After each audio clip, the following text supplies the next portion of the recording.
Hey, what's up, hotel family? This is another walkthrough through the Library of Ampu. I got a nice reaction, nice response to when I went over my Egyptian section, what I like to call my Egyptian wing of the library, and I promised everybody that I was going to go back and go section by section through my library to kind of showcase and display the titles that I have. So in today's video, I want to cover the Greek section.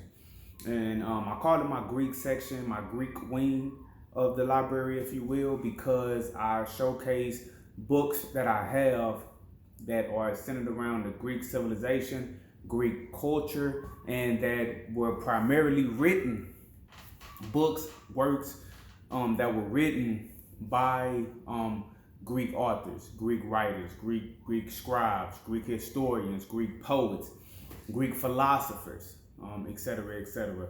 So we're just going to dive right into it, and I'm not going to particularly go in a chronological order, but I want to maintain some form of a chronological order. A lot of these individuals, scholarship has agreed on the approximate time when these individuals lived. If all of these individuals were actually real, we're not going to get into that debate. So that's why I say I'm going to go in a chronological order, but you may have scholars in some fields who may dispute the historicity of some of these writers, and they may dispute the time frames in which these writers lived. But I'm going to go off of a basic chronology that a lot of scholars agree upon, but I just in the vein of intellectual honesty, I want to say that there is some debate on whether all of these characters are real historical figures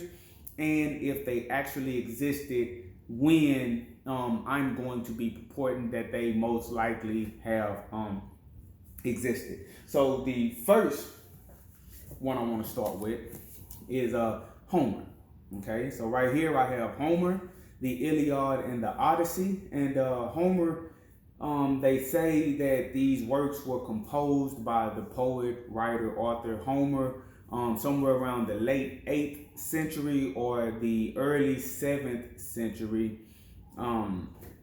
BCE. So what they're basically saying is somewhere between 8 and 700 BCE. You know, BC counts down, and so either from 8 to 700 BCE or from 700 to 600 BCE. Now, a lot of individuals view Homer as one of the, if not the first individual that we know of from Greek society and Greek culture to actually compose a work that has survived down to our time. And the two most important works that we have of his is the Iliad and the Odyssey.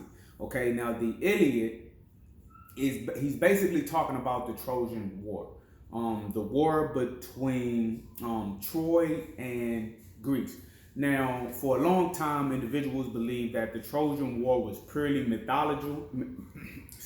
Was purely mythological. And if you read the text, he does implement a lot of mythological aspects to his story.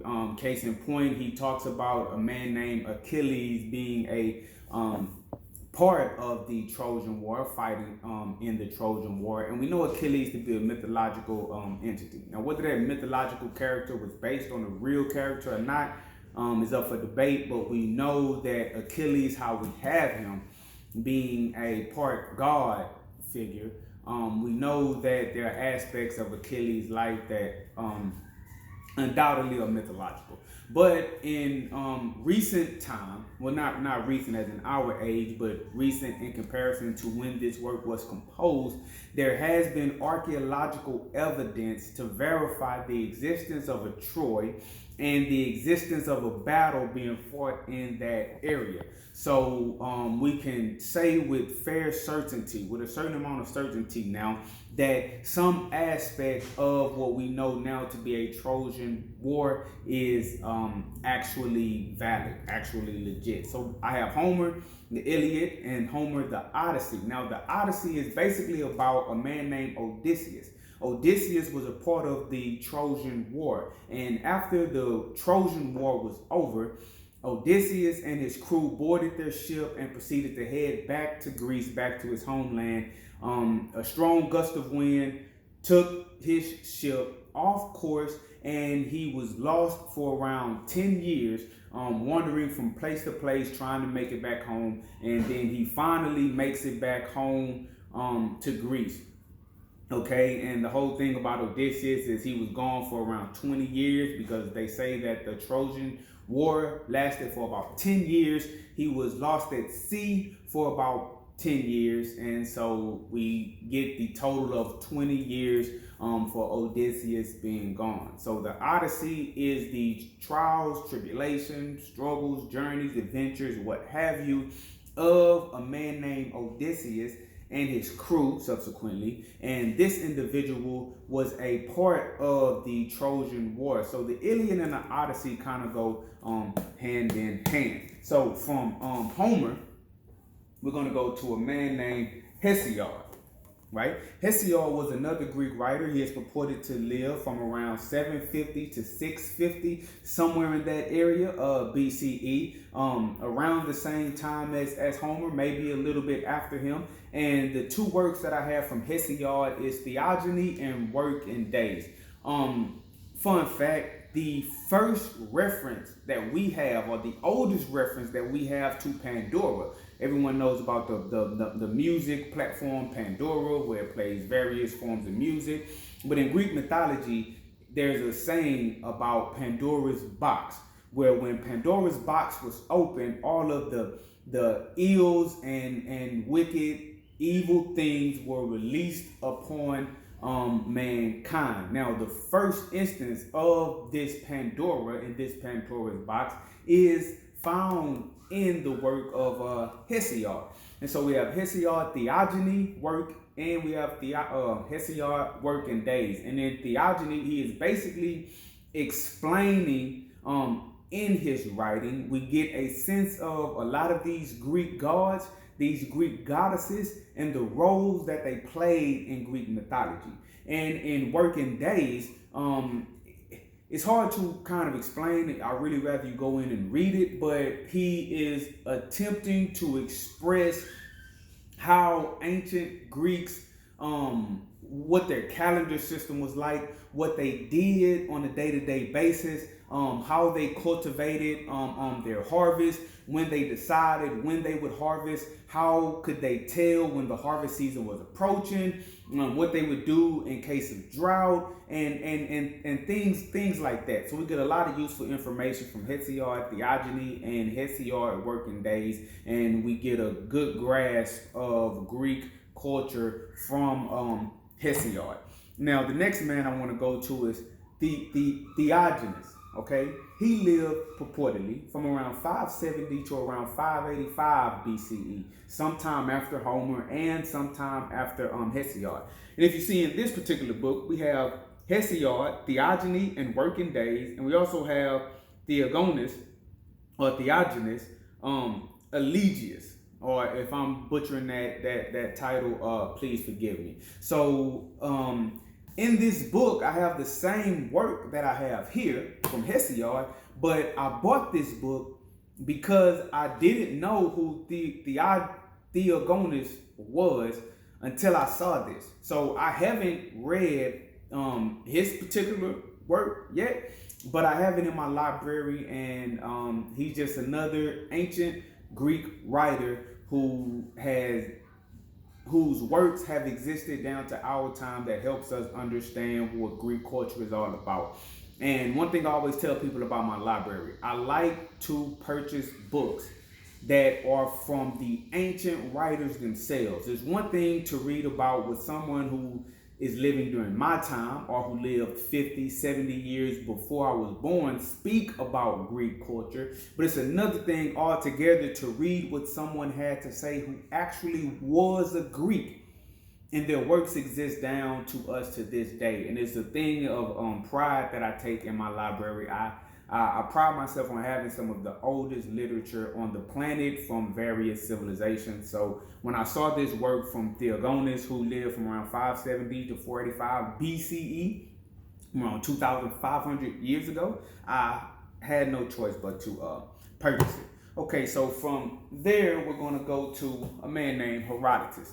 Now, you see the front cover has been torn off. There's coffee stains on it. I'm an avid reader. I travel with my books a lot of times. When I'm going to certain places, I read them, and I have children. So some of my books are not in their pristine form, but that's just because I use them and I read them. So Herodotus is one of the more famous ones, right up there with Homer. Okay, he is known as the father of history. And ironically, his book is known as The Histories, okay? And what he primarily deals with is the Persian War, the war between Greece and Persia. If any of you have ever read if any of you have ever saw the movie 300, right, with King Leonidas of Sparta battling against King Xerxes from Persia, then you know something about Herodotus's work, because our primary source for the Persian War with Greece, with the Spartans, our primary source of information that we have on the Persian War with the Spartans and the Persian War with Greece is from Herodotus. So a lot of things that you saw in that movie came directly from the work of Herodotus. So much so, if he had living descendants today that had copyrights to his text, the people who made that book would probably have to pay him. But I'm gonna tell y'all something. Herodotus is one of my favorites, okay? He is one of my favorite ancient authors of all time, because he not only gives us history, he not only tells us about the war between the Persians and the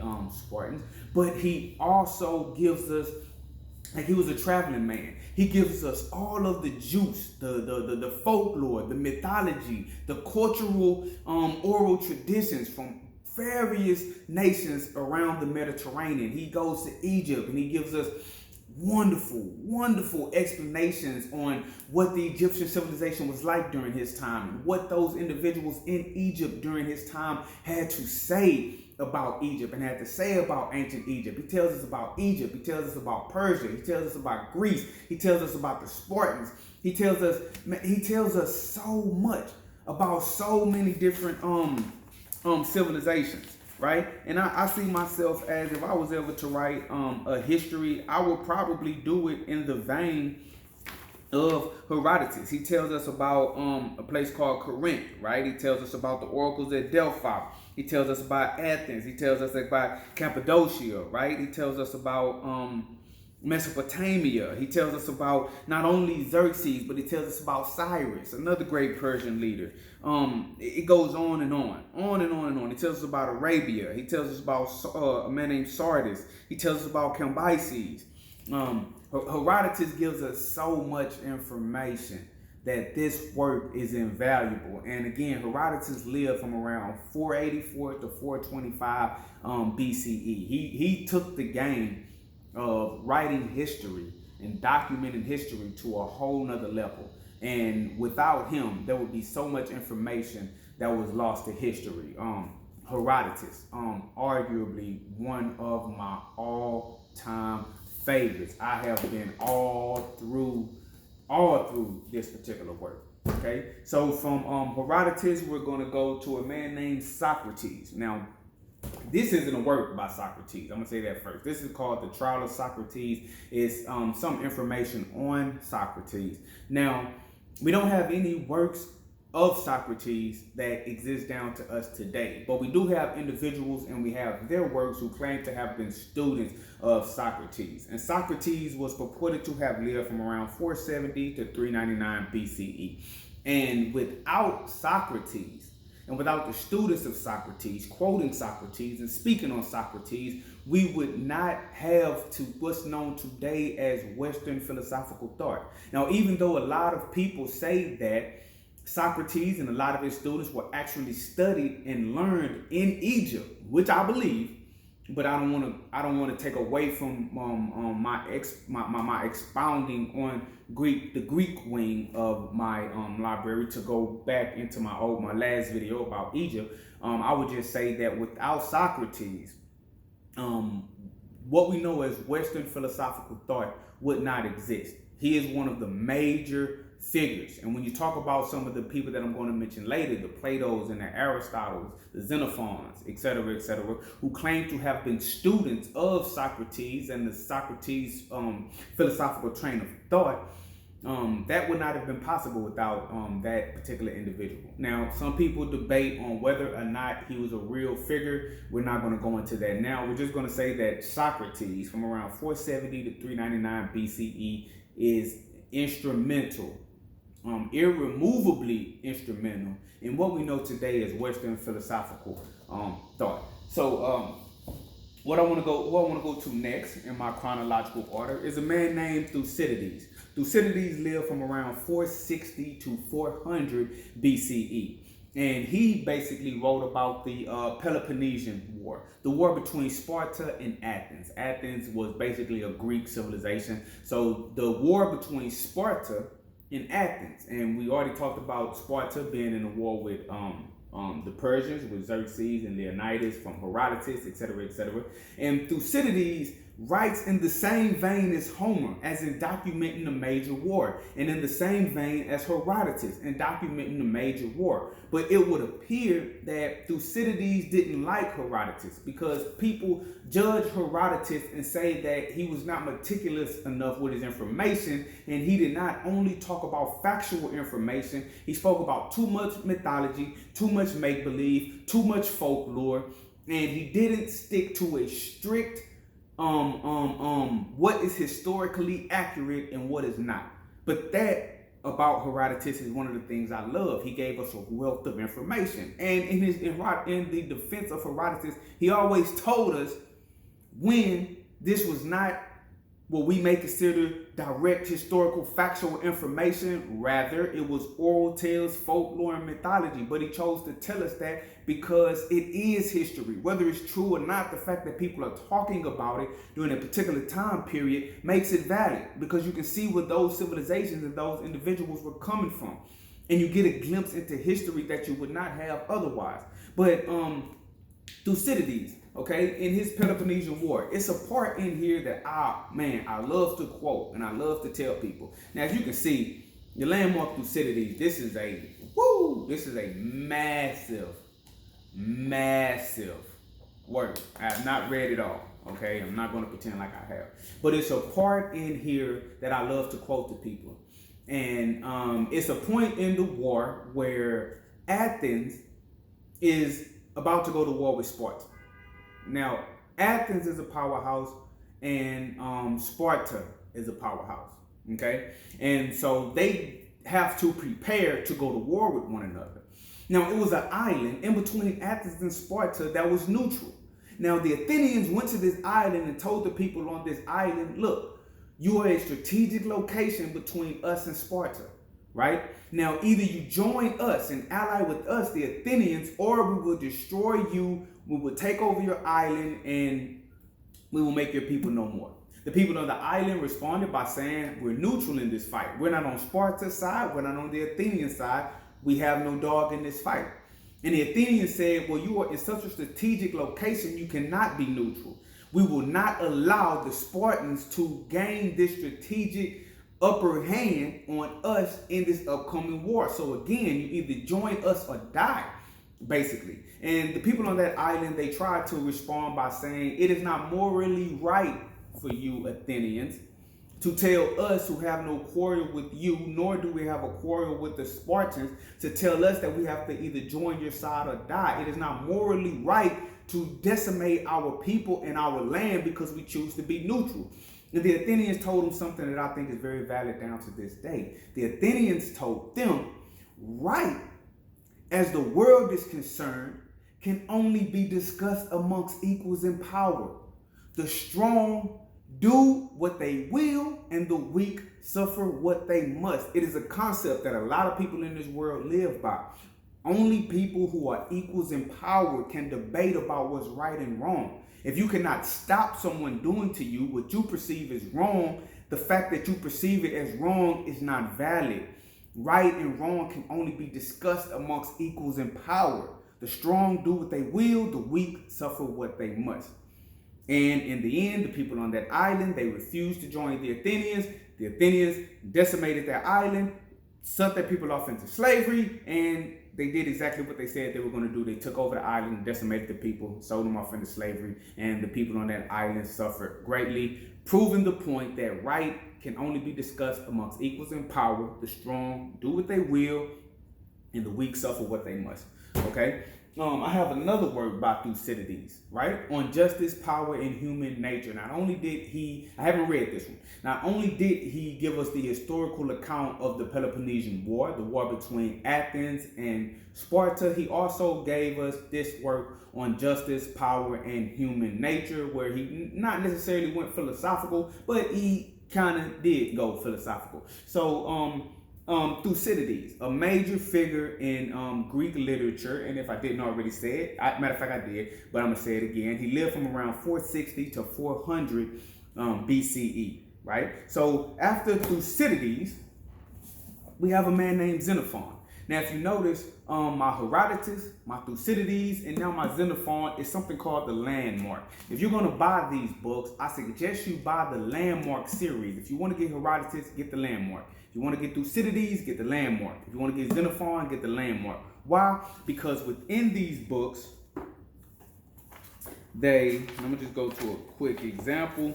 They have a lot of maps, right? They have a lot of maps that show you what the areas where these ancient authors are talking about. A lot of the names that they use will be foreign to someone from our culture. These names of these nations and these cities and these locations are not the same names that we use right now today. So if you just read the text, you will kind of be geographically lost.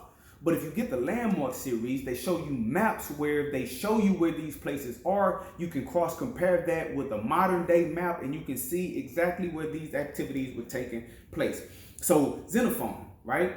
He was purported to be a student of Socrates that I mentioned earlier. Now, Xenophon lived from around 431 to around 354 BCE. Another ancient author who wrote around 2,400 years ago. What I'm telling you, people, is all of these books that I'm showing you, so not all of them, but the majority of these books that I'm showing you are from over 2,000 years ago. This one, 2,400 years ago.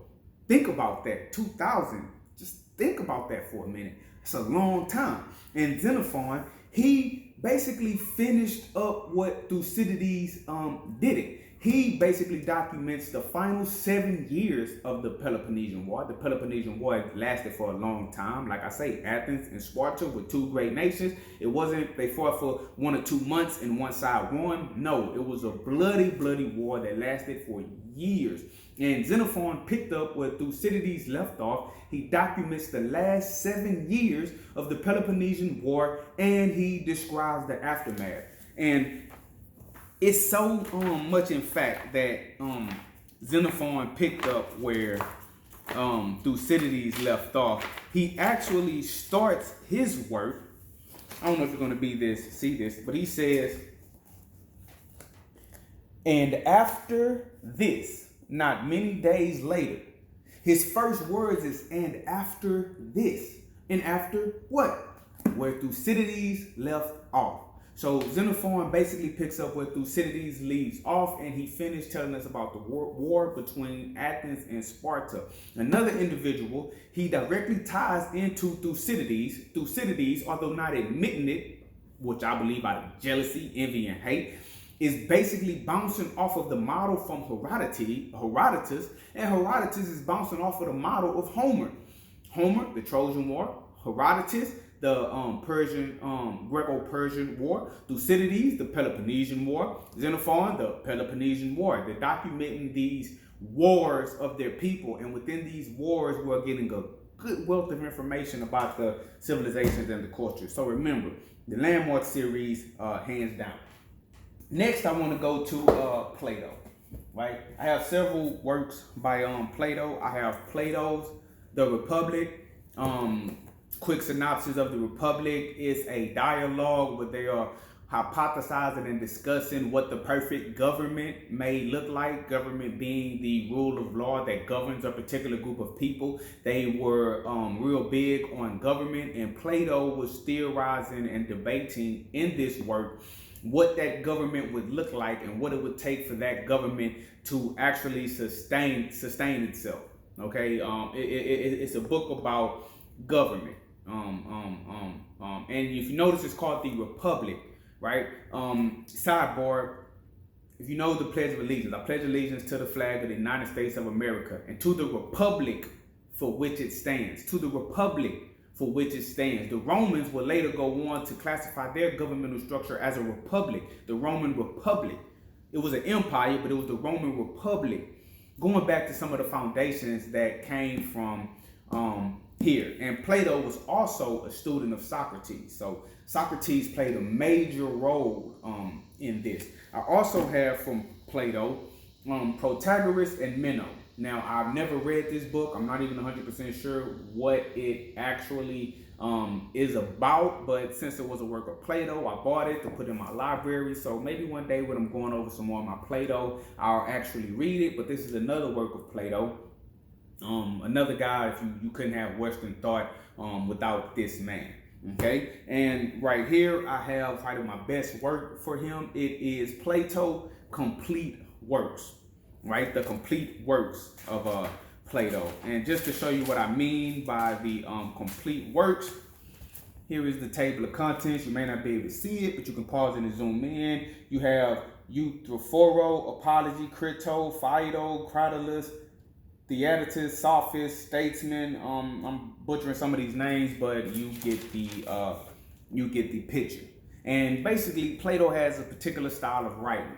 His writing is in like dialogue form. He basically writes about dialogues that individuals were having, and in this dialogue, individuals were talking about these particular topics, and they were working out from a philosophical viewpoint the underlying points to each one of the topics being covered. So if you look at that, you can zoom in. On this side, you see how Philebus, Socrates, Protarchus, Socrates, and it's almost like a script.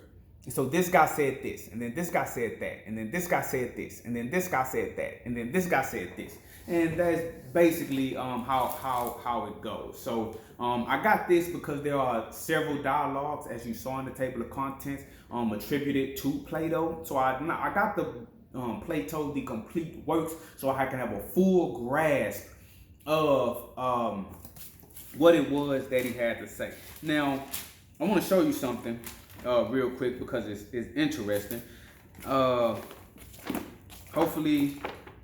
Hopefully I can go to it pretty quickly.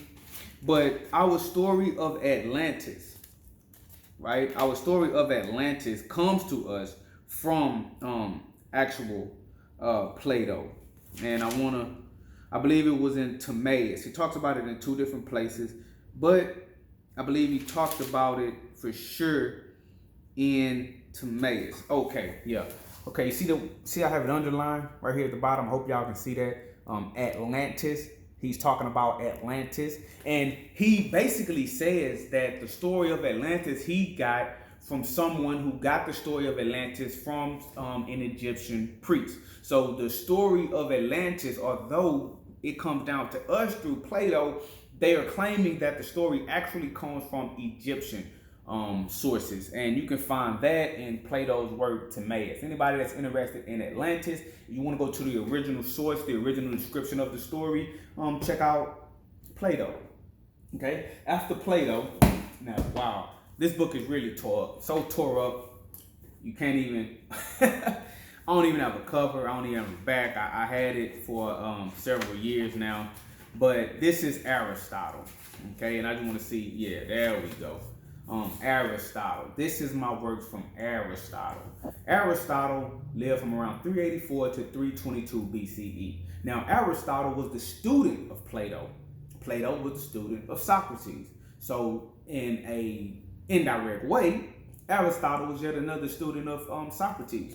And Aristotle, again, lived from around 384 to around 322 BCE, again, around 2,300 years ago. This is another very old book. And in this one that I have, it covers his works on metaphysics, parts of animals, ethics, politics, and poetics.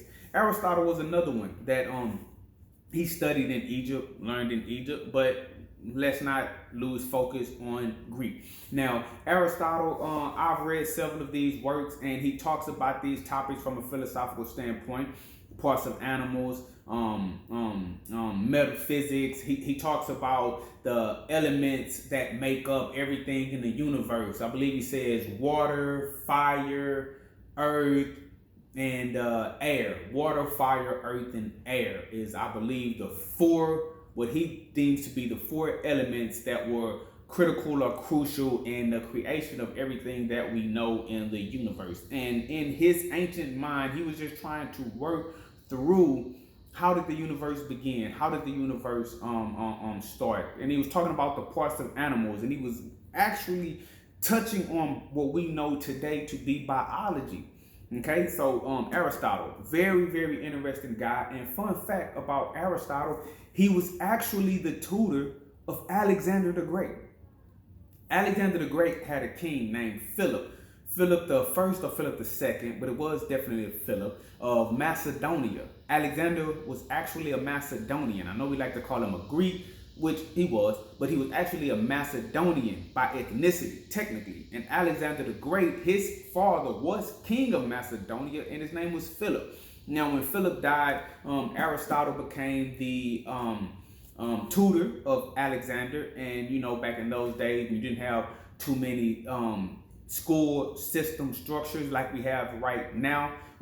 Powerful individuals, rich individuals would hire tutors to teach their children the arts, would teach their children information that everyone in the civilization was not privy to. And actually, when Alexander the Great conquered Egypt and had the great library of Alexandria built, a lot of that information that was in Egypt and that was all over the world, that was gathered and compiled in Alexandria, Aristotle had access to.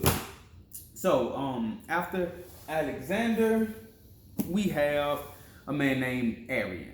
Okay, now Arian is a lot later than the rest. He lived from around 86 CE, that is of the Common Era, and to around 160 CE, that is of the Common Era. He was not in the BC time period, okay? But he wrote about the campaigns of Alexander. And his book was not called The Campaigns of Alexander. If you're going to look it up, it was actually called Anabasis. Anabasis is what you will probably find his work labeled as. He wrote several other works, but this is the one that I particularly have. And if you notice, this is, again, in the Landmark series, because the Landmark series, if there is a book on that, with the Landmark series that touches on translations of these ancient texts, get it, because they break it down. Man, this guy, Robert B. Strassler, he breaks it down so wonderfully, and those maps really put things into context. But he basically tells us about the campaigns and conquests of Alexander the Great. And he speaks on wars in the same vein as Xenophon, Thucydides, Herodotus, and Homer. So you see a kind of continuation of thought as in how these writers put their works together. Now, I haven't read through all of this. Basically, the only part that I read, really, I'm gonna be honest with y'all, is Alexander's conquest of Egypt. Okay, everybody knows me. I'm really into Egypt. So I just wanted to see what an ancient author had to say about when Alexander conquered Egypt. But he actually talks about all of Alexander's campaigns. So Arian, the correct title is probably Anabasis, but I have the Landmark Arian with the campaigns of Alexander. Now that's it for my ancient authors on that subject. I'm not going to touch everything on this shelf because some of these books don't have anything to do with Greek civilization. This is ancient Greece, everyday life in the birthplace of Western civilization. Very modern book. That's why I saved it till last. But it gives us some information about ancient Greece that you're probably not going to find anywhere else. Well, scratch that. You can find it somewhere else, but it is compiled in such a way that it's easy to understand. It's written in our actual language. We can understand it. We can grasp it. And we can get a good grip on what ancient Greece was like. So ancient Greece, I actually read this. I was so impressed. Okay, I was so impressed by how this book was put together and how the information was formatted and how the information was disseminated. It was so easily understood that I actually looked up the writer online. He's actually a professor at some university, and I sent him an email. Telling him how good this book was and how much this book opened my eyes up to what ancient Greek culture was actually like. And he responded. He thanked me for writing it. Sometimes I do that. When I get a book that's really, really good, I hunt down the author, I send them an email because they write the book to be read and they want the book to be accepted. So, sometimes I as a author myself and as an avid reader of history, I know a good book from a trash book. And so I reach out. And so I actually reached out to this author and I let him know that he had a very good work on his hand. This ancient Greek myth, the 12 labors of Hercules, is basically like a child's book, basically like a children's book. I've actually read it through, but it's basically just talking about Hercules. When they talk about the 12 labors of Hercules, Hercules had 12 supposed to be impossible tasks that he had to complete. A lot of you watched the cartoon, y'all watched the movies, and y'all seen him battle the Cyclops, y'all seen him battle the Hydra, the snake with the multiple heads. You saw him battle the three-headed wolf. Those concepts come from ancient Greek mythology about Hercules, and they just put it in a nice format that can be digested by children. So I'm gonna go ahead and bring this video to a close. I hope you liked my walkthrough of my titles on ancient Greek civilization. I hope you enjoyed my walkthrough through the Greek wing, right? The Greek wing of the Library of Ampu. My library is lovingly called the Library of Ampu. One of my AKAs is Ampu. And I hope you enjoyed it. If you have any comments about any of the books, if you read any of them, let me know. If they sounded interesting, let me know. Just leave a comment, talk to me about it. I will respond. If you see this shirt that I have on, Alchemy, this is our symbol, lead into gold.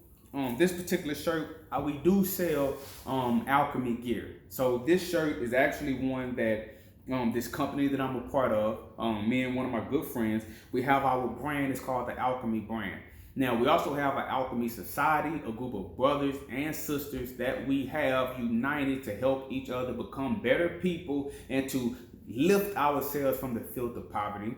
And so one of the business ventures that we have is we sell t-shirts and we sell other forms of merchandise. So if you like this shirt, if you would like one of these shirts, just let me know. Leave a comment, inbox me, anything like that. This particular shirt we're selling for $25, okay? And it's called the Lead into Gold. So if you would like the Alchemy Lead into Gold shirt for $25, just inbox me, let me know, and we can make arrangements to have that paid for and have that shipped out to you. We also make them in any size that you like, and we also have shirts for females as well. So if you're a female, we can do it for a female. If you're a male, we can do it for a male. And thank you for tuning in. Thank you for listening. And one more thing, I do have my own personal book coming out. I am an author. I wrote a book called Suicide Note. Scroll my page, scroll my channel. You will see information about it when that book is released. I'm telling you, you want to go out and get that Suicide Note. We're changing the game on how novels are written. Thanks for watching. I hope you enjoyed your walk through the